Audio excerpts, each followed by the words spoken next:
guys, ito. Luluto po tayo ng ng dinding o kaya bulanglang o tambog-tambog. Ngayon po niya, ito po.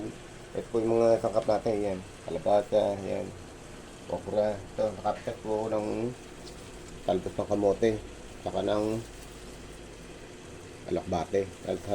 Halagay po natin yan para maraming gulay. Masarap po, maraming gulay. Ito po. Papakulan po muna natin itong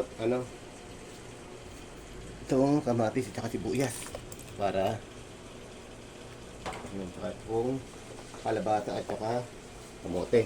Ay, nahulog. Kaya po. Ayan. Pakulo po muna natin yan kasi matagal pong yan.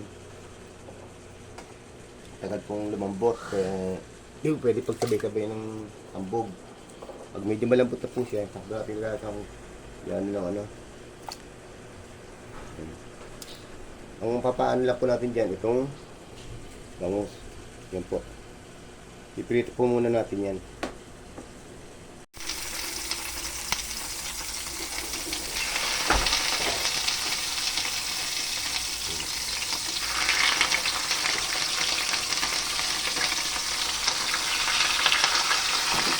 Yan habang ipapalambot tayo ng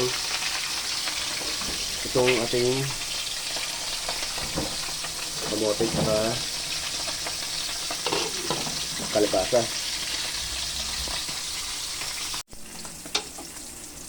Prito na po natin yung bangus.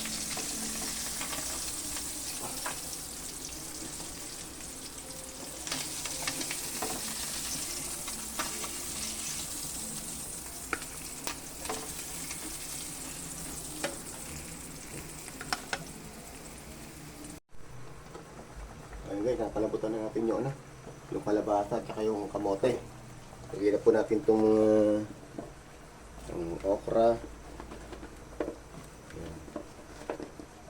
sitaw,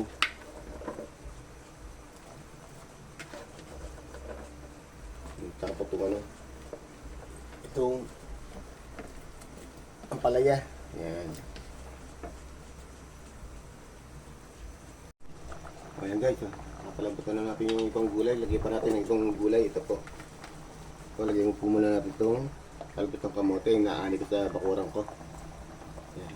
Kahit pa paan ko, napapakanagdangan yung kahit konting tanim. Saka itong tanim ko ring alakbate. Ayan. Dinamihan ko na gulay. Para masarap po yung maraming gulay. Ayan po. Lagyan na po natin itong piling haba.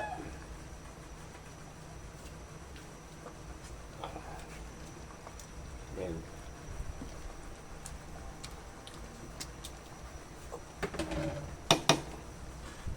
Lagyan na po natin itong bagong na boneless. Ito na po magiging papaalat natin. Ayan, konti lang po muna. Nakalala po tayo magdagdag pagka baka sumobra naman po alat. Pero po kasi higupin ng gabaw niyan. Okay guys, nakakaluto na tayo ng bulanglang o dinding o tambog-tambog. Ay po, iyan na po natin yung pritong bangus.